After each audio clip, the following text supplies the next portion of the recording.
back at it and I'm still sort of miffed.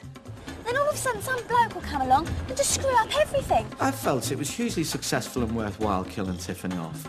If you're going to die as a soap character, die and leave the maximum amount of guilt. Do I remember the death scene? I'm still in therapy because of it. Bang! Frank runs you over and you're dead. I think it was a lesson to everyone that no one is bigger than EastEnders. My life as I knew it was going to be, it was just cut short.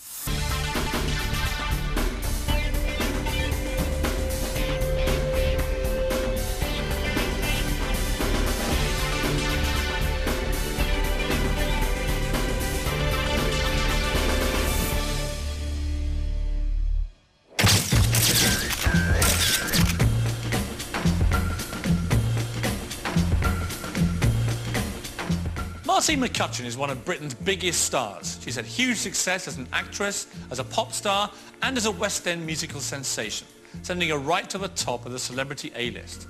But it was as girl next door Tiffany in EastEnders that Martine made her name and stole the hearts of the nation. So when the BBC killed her off in a New Year ratings smash, the British public was horrified. And so was Martine, who had absolutely no idea that Tiffany's death was to be her next plotline.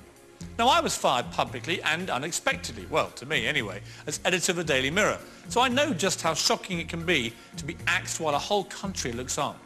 And now I want to find out how Martine coped with this career-threatening blow, and why the BBC ordered the hit on one of their most popular ever characters.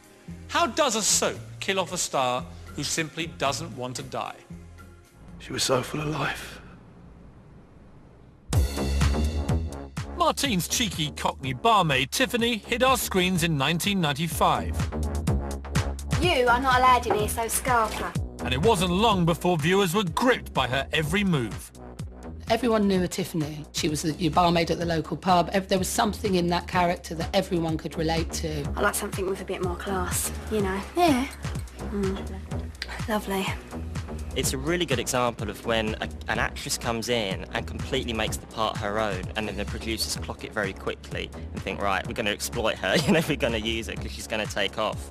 She's going to rock it. Martine played out some of the grittiest soap storylines ever and helped ratings soar from around 7 million to 16 million viewers at the height of her battle with on-screen husband Grant, played by Ross Kemp.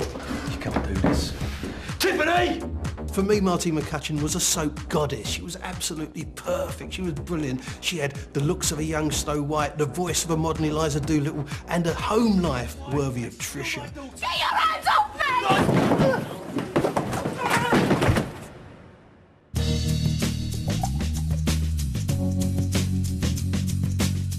Just like Tiffany, Martine's story is one of conflict and struggle. From a young age, she fought to become a star. Did you want to be famous? Was that the real driving force? I wanted everybody to think I was wonderful. I really did. I wanted everybody to think I was wonderful. I could say, oh no, I just wanted to be a credible dancer, a credible actress and be good at my work. But it wasn't just that. I really did want everybody to say, oh my God, she's amazing.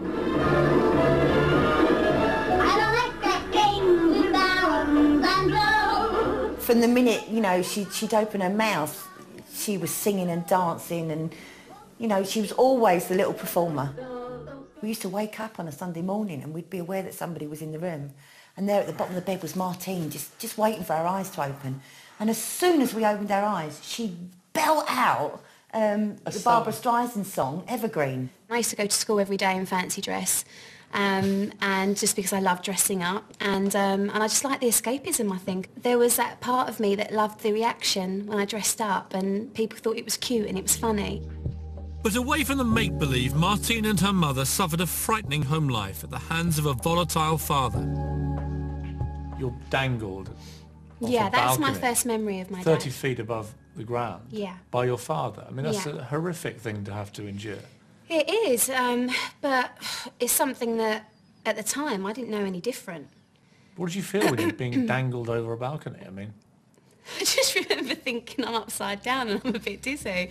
I think I was about 2 years old and at that time there is no wrong, there is no right, it's just kind of a memory. And